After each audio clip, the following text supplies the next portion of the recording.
We just got this new Athlon spotting scope and fixed power mill reticle eyepiece. In this video, we're gonna put it to the test.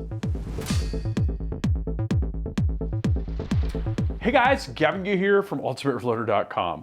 We just got the Athlon Ares G2 UHD 15-45 by 65 spotting scope and the 22X fixed power mill reticle eyepiece for it.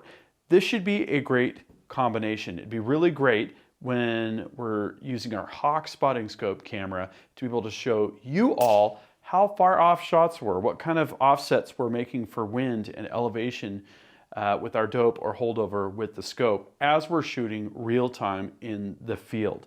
And in talking with folks, this setup is a really great combo in order to accomplish that goal. So I'm going to get both of these pieces out of the box and we'll see what's included.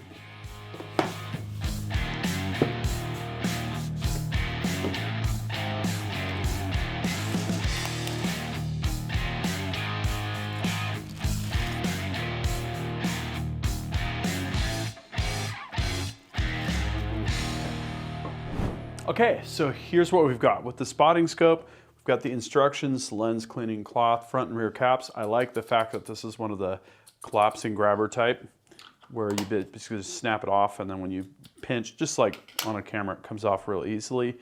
The rear one is just a simple slip-on type.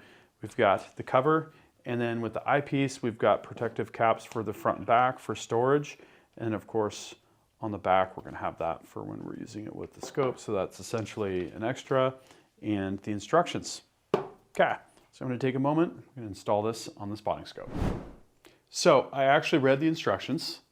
Changing out the eyepiece is super simple. Before I do that, I'll just have to say the magnification ring and the focus ring, both silky smooth and easy. Totally love that. Life's too short for stiff rings, right?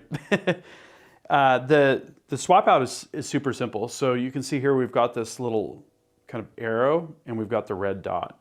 And if I push in a little bit, I just rotate it until it comes out like that.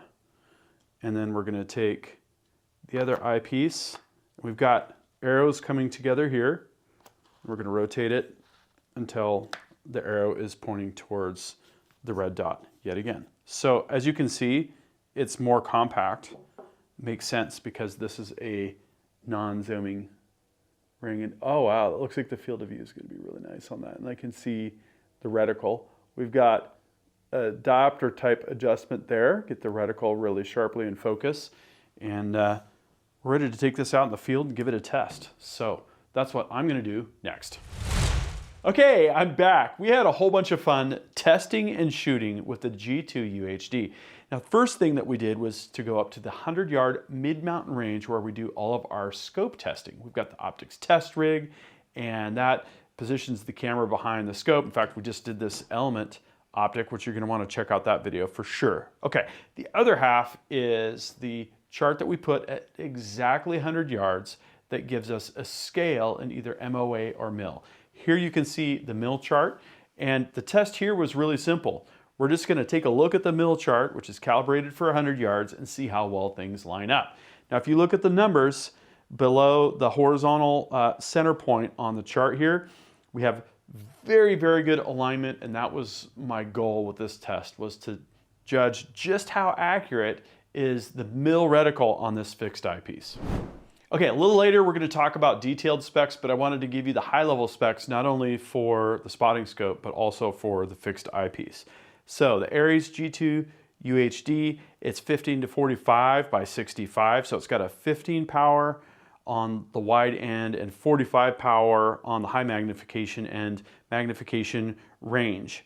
And the corresponding field of view, if you're using the variable magnification eyepiece, is going to be 171 feet at 1,000 yards wide and 81 feet at 1,000 yards zoomed all the way in. This is the straight eyepiece. There is also an angled eyepiece version of this, as I believe I mentioned previously. If I'm standing spotting, I want that straight eyepiece. If I'm shooting prone or shooting from a bench and I need to be able to just look over and see exactly what I'm doing on target, then the angled eyepiece is really good for that particular type of scenario. The weight is 46 ounces and the eye relief is 0.75 inches to 0.63 inches. Okay, and for the G2 22X ranging reticle eyepiece, it is fixed 22 power magnification. And what I noticed getting behind the spotting scope is you put your eye up to it and it just feels very wide, right? It's kind of in the middle of the magnification range if you compare it to the variable power eyepiece, but honestly, you know, all of the scenarios that we shot, which I'll talk about shortly, the 22 power seemed just about perfect. So field of view at 1,000 yards is 143 feet with this 22X fixed power eyepiece, and that was awesome. We could see everything that we needed at 1,000 yards. This works with either the straight or the angled spotting scopes, which is great. It's an 8-ounce fixed eyepiece, 0.78 inches eye relief, and 2.75 inches by 2 inches in diameter. Okay, with high-level features and specs out of the way, let's go shooting. You with me? I'm with you. Okay. Shooting. To the right a little bit. Yeah, we got a little wind there. So I'm going to hold left edge. Oops, still right. Yep, still right. And up a little bit. More wind than I thought. 1/2 mil left, okay? Okay.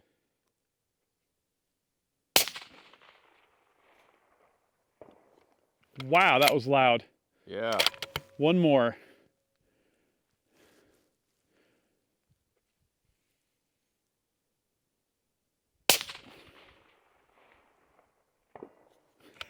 Nice. Okay, so on the 1/2 mil interval, there's a little tiny triangle on the reticle. Uh-huh. You'll see it right between the center of the crosshairs and the one line to the right there. So hold left a 1/2 mil. Okay, so on the left side. Yep, you got your reticle like this. Mm-hmm. So there's a one line to the right of the middle bar. Uh-huh. And right in between the two, there's a little tiny triangle. Okay. And so hold that on the dead center of the target. Of the you target. should be there. Okay. Yep. Cool, and we're still rolling on there. Okay. Still rolling on scope too. Yep, just rolling on everything. All right. Yeah, okay. I think I'll be oranged it. All right, I'm gonna give this a try. Yeah.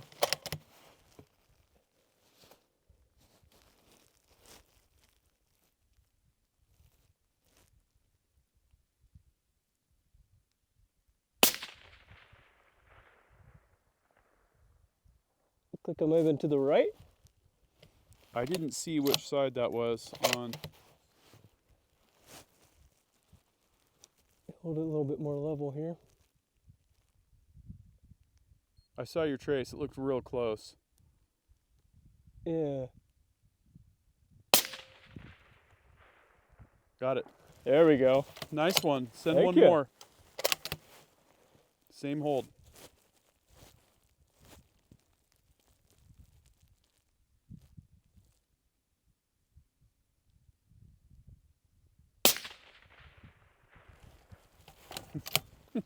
Very Nice, you nice. nailed it.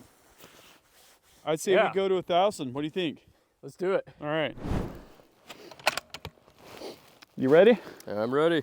Feels like that wind died down completely. Yeah. Here we are at 1,000. I'm gonna hold center.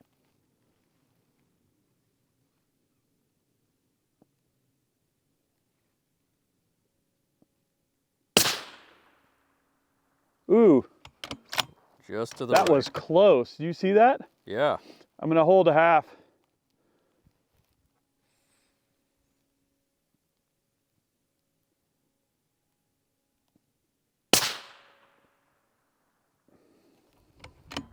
Lower left.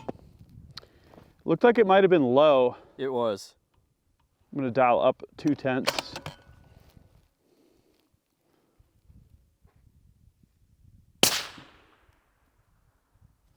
Okay, now I hit you're left maybe again. I'm slightly higher to the gonna hold left. dead center again.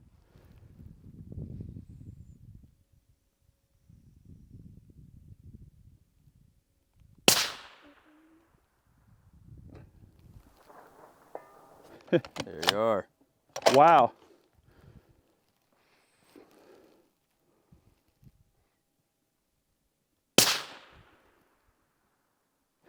Impact. That is a good time right there.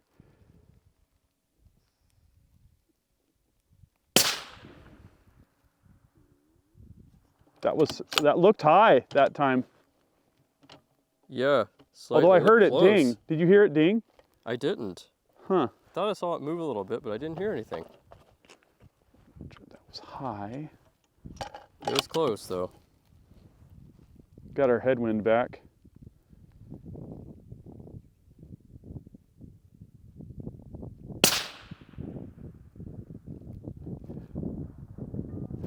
There you go. Okay, so if the wind is consistent, hold dead center in it, but hold in the bottom third of the target.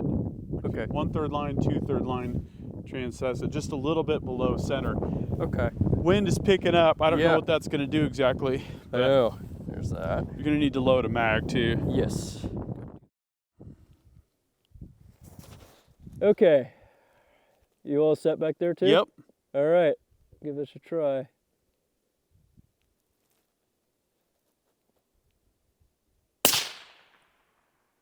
Oh, to the right. Hold left just a touch. Okay, yeah. I think your elevation was about right. So hold left edge of target, Okay. slightly below the center line on elevation 2, just as previous. We'll do. Try this. A touch more might not hurt, but nice. Yeah. Hear that? I see it. Didn't hear it, but I saw it. Send another one. Yeah. Nice.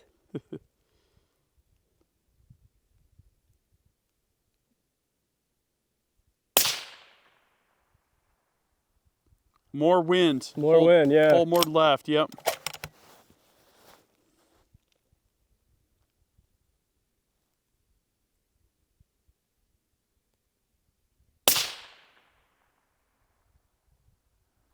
A little more wind. A little more. And maybe up a touch from where your hold was last time. Okay.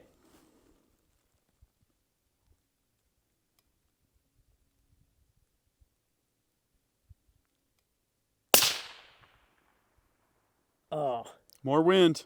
dang. That's all that for that ammo. Got it Yep. once.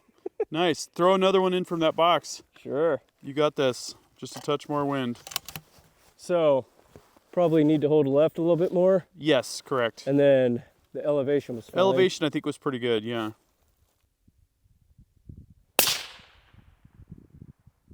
Oh, more wind. Dang.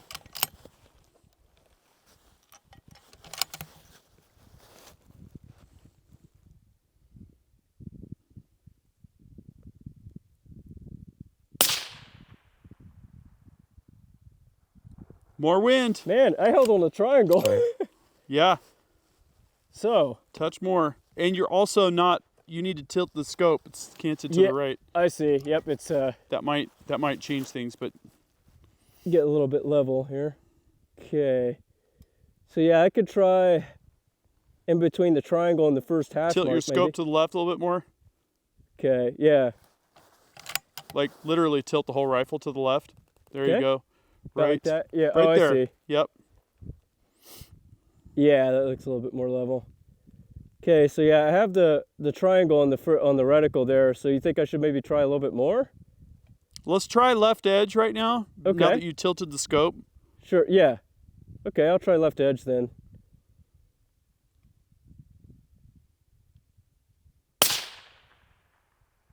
Oh. Was Saw that was high? upper left, right? What's that? I saw that hit like upper left, it looked like. I think it hit the rocks behind it actually. Yeah, that's what I meant. Yep. Gotcha. So why don't you hold dead center on windage? Make Uh-huh. sure you, looks like your scope is still level. Yeah. And then let's go on that lower, just below center elevation hold. Okay. Because it Like looked high. a On the touch. bottom tier. Okay, yeah. Yeah. little bit of mirage. Looks like it's going away.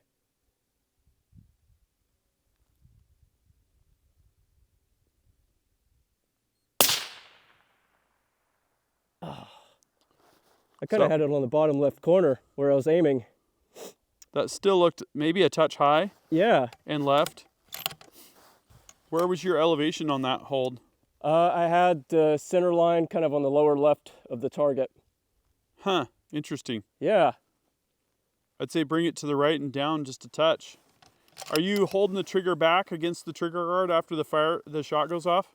Yeah, like, I mean, let's try and do that. Slack? That'll help you with your follow through. Okay. Yeah. So, you think lower left edge of the target again, maybe, or? I think hold center. Hold center?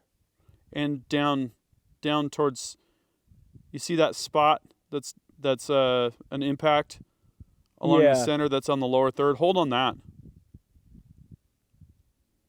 Yeah, because I see kind of a dot in the center lower. Yeah. Okay. Let's hold on that. Okay.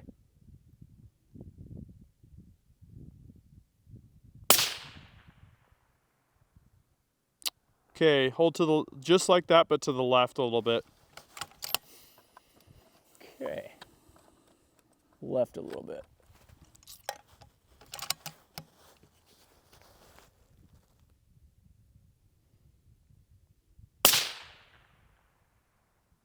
There you go. There we go.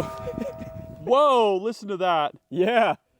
It's still ringing, dude. That's awesome. Nice. Finally got there on all that right, one. all right, hold one more quick. See if you can follow that up. Same exact hold. Okay.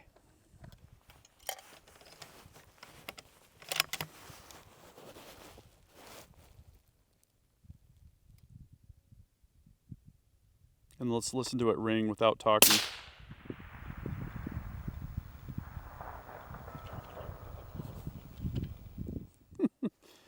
Excellent. Yeah. 2 in a row. Nice. This spotter with the Hawk camera is absolutely amazing.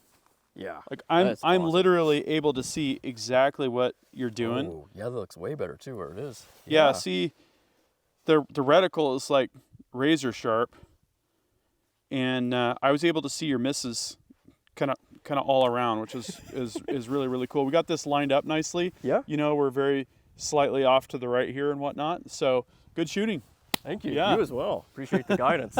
22 caliber at 1,000 yards. How about that? That's insane.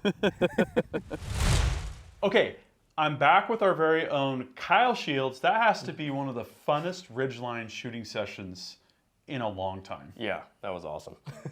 Yeah, and the new equipment really helped with that. But dude, this rifle is absolutely amazing. If you haven't seen it here on the channel, this is the 22 ARC bolt action rifle that I built right here on the channel. I'll give you a quick rundown of how we've got it configured right now. BAT TR action, bench rest quality, tactical version of that. We've got ballistic advantage barrel blank, 1 in 7 twist. This is 24 inches finished length. I did the Cerakote on the barrel. We've got the Ultradyne UD5 chassis. We've shown the UD3, the UD5, and the UD7 here. And we're hoping to do long action here shortly. We're just kind of waiting for production to catch up on that and whatnot. We've got the Banish 30 Gold.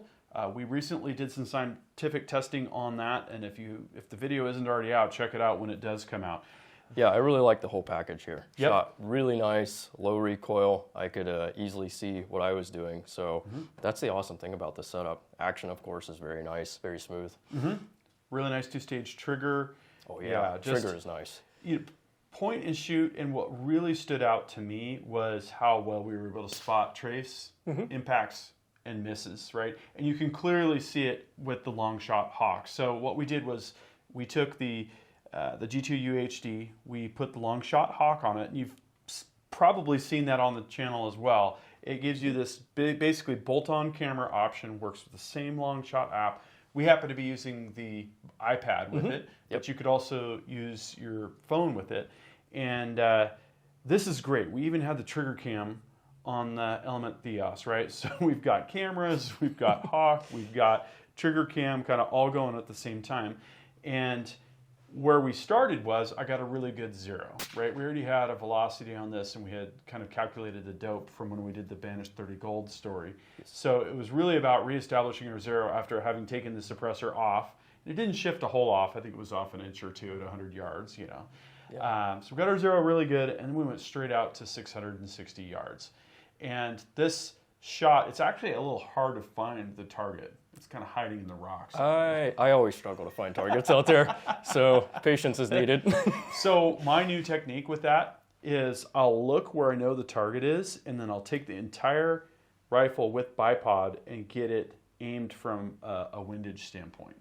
Both eyes open, right? Oh, okay. Yeah, and then that's good, yeah. when I look through the scope, I'll do the same thing. I'll look with both eyes, and then I'll say, okay, here's what I'm seeing through the scope, but I can see kind of where I'm at. Okay, kind of line that up, and then just work on the elevation and preferably find some landmark or point of interest, you know, around where the target is, above it or below it, and then kind of get that in. Of course, the trick is always to get your elevation proper, where your bag is going to be at the right height. We're using the fortune cookie. In fact, it was Steve Lawrence's old bag.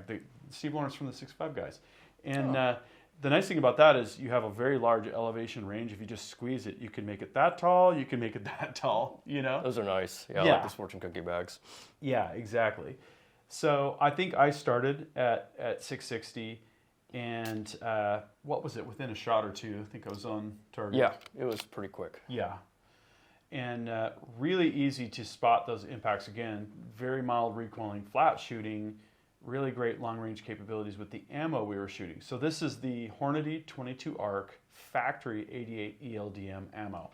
Laser beam. Okay, so with other configs like a break, we've had the 75 ELDM shoot really well. This time, with the Banished 30 Gold, that 88 ELDM stood well above the other SKUs of ammo. The 62 ELD VT shot okay. 75 grain ELDM okay. 88 ELDM in this case, whoa, this is like in tune with this suppressor and rifle combo. So we took that and we absolutely ran with it. Now, do you recall when you got on 660 at the steel target at 660, how that went for you? Yeah. Once I finally found the target, everything was pretty smooth from there.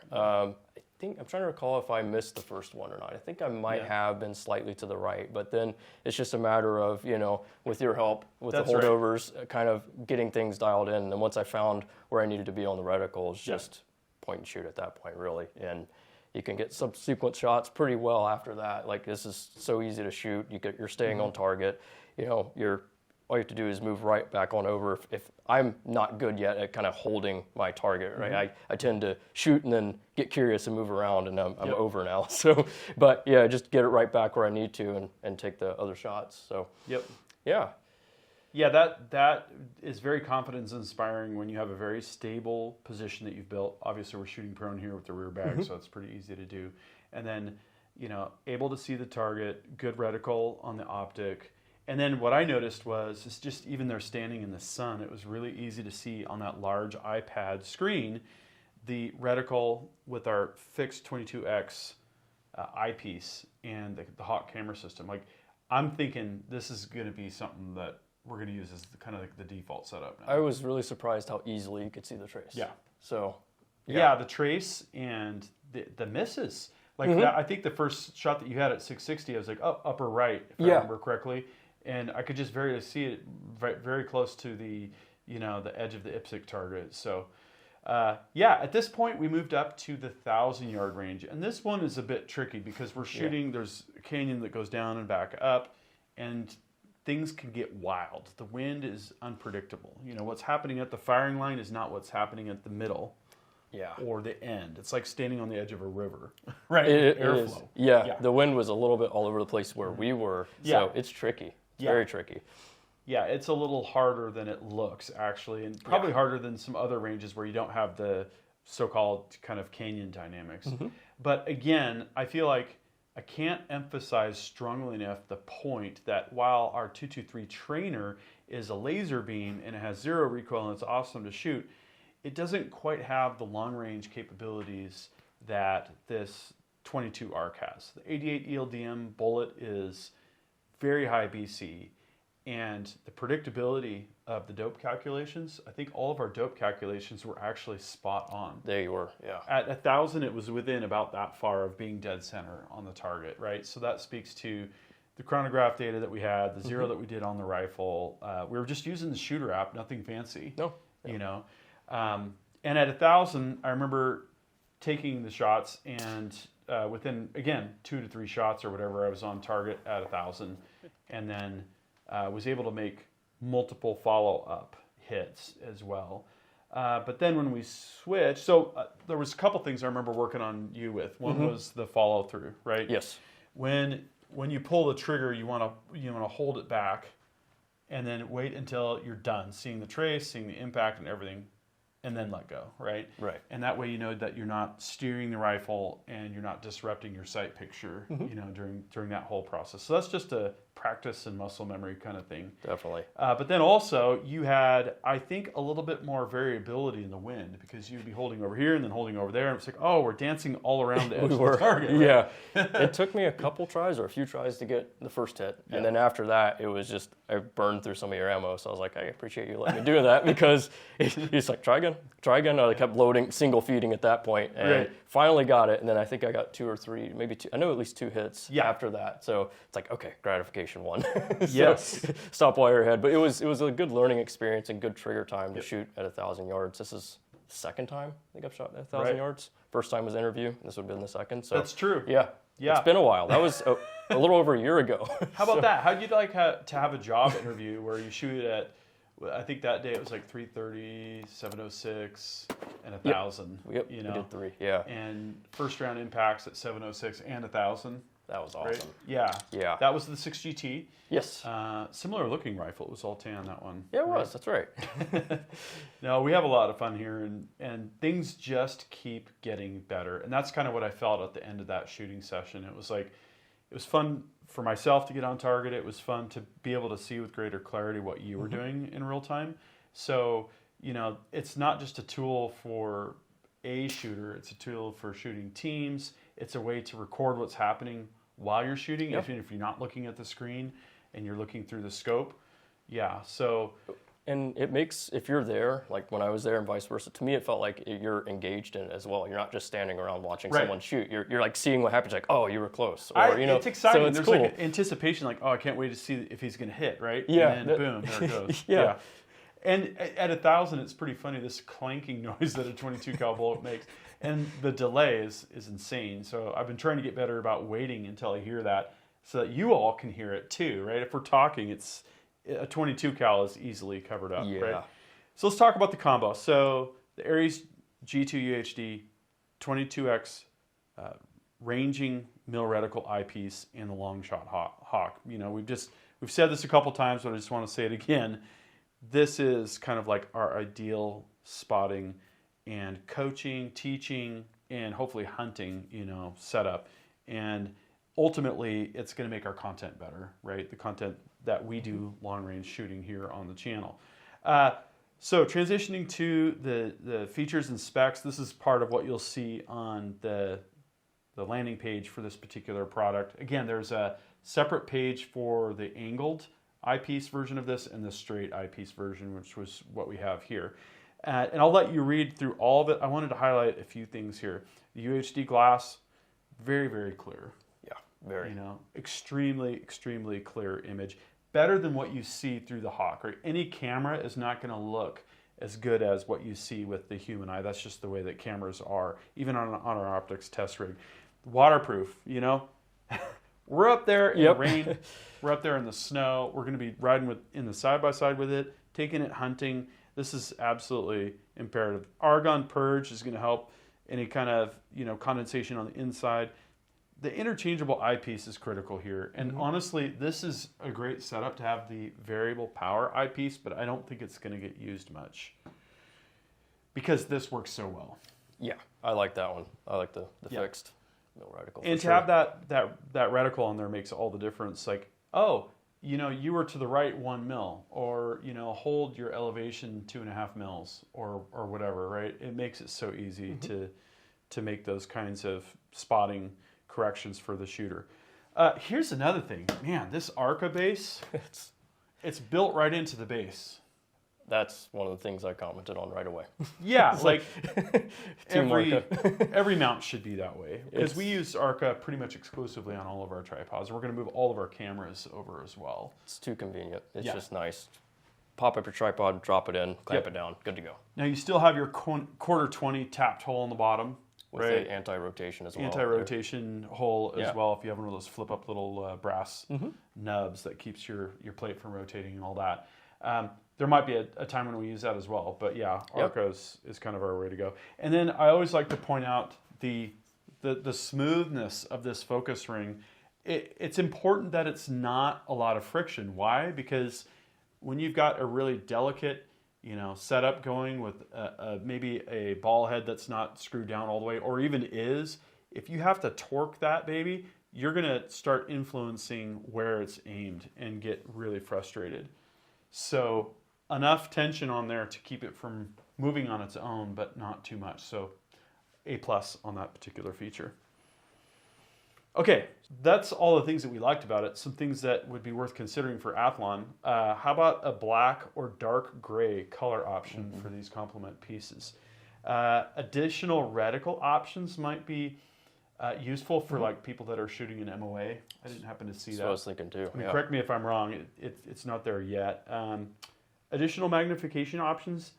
I don't know if I would steer away from the 22x, but it still might be good to have for other applications. And then the caps. What do you do with your caps, right? It's always my question. Even if I have a lanyard, I don't know if I'm going to use it. But to have a way to retain the caps would be good. Either the sort of bungees or something like that. At least a connection point option for those. A little ear on the rubber and corresponding feature on the cap. It's great that it comes with the caps, so it's not a huge complaint. Okay. In conclusion, I want to review real quick what we're using for target cameras right now and related imaging. We've got the spotter and the hawk, right, which is what we showed in this video. We've got the Longshot LR3 target camera system.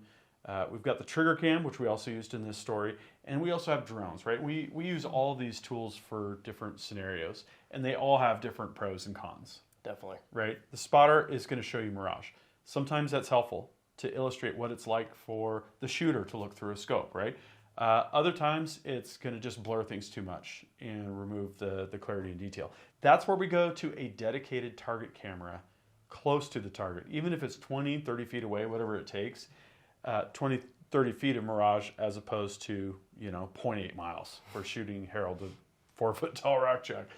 The trigger cam shows you what the shooter sees, but you're subject to recoil, right? Which is both a good thing, you're seeing what the shooter experiences, and a bad thing because you might want to see what happens. So really, the combination of these two together are great.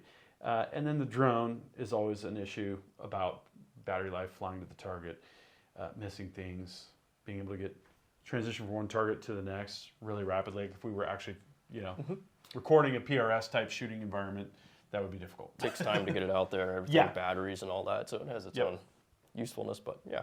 Exactly. Yeah, so this specific spotting scope, we're going to use it for long-range shooting, both spotting and filming. It works really, really good just with the naked eye as well, of course. Varmint hunting, big game hunting, and teaching new shooters, right? Like this is just a really, really great tool. And they can even see afterwards when you record the screen on your iPad or whatever, how did it go? What happened? There's what I thought I saw through the scope, and there's what really happened, right? Right, That kind of thing. Yeah, it was nice to be able to have you help me out from, when you were spotting for me. So versus like, I don't know what I saw. So it really helped a lot having a second eye on it because I'm like, what did I see? Yeah, pretty sure I saw this. Can you confirm that? Yeah. Yep. Do this, help this, try holding here. So it was awesome. Yep. So MSRP just over $1,000 for this setup comes with a variable power eyepiece, and then if you add that, you're just over $1,000. Street prices, probably going to find it for a better deal than that for sure. With Athlon's lifetime warranty, I think this is just a solid option in the marketplace.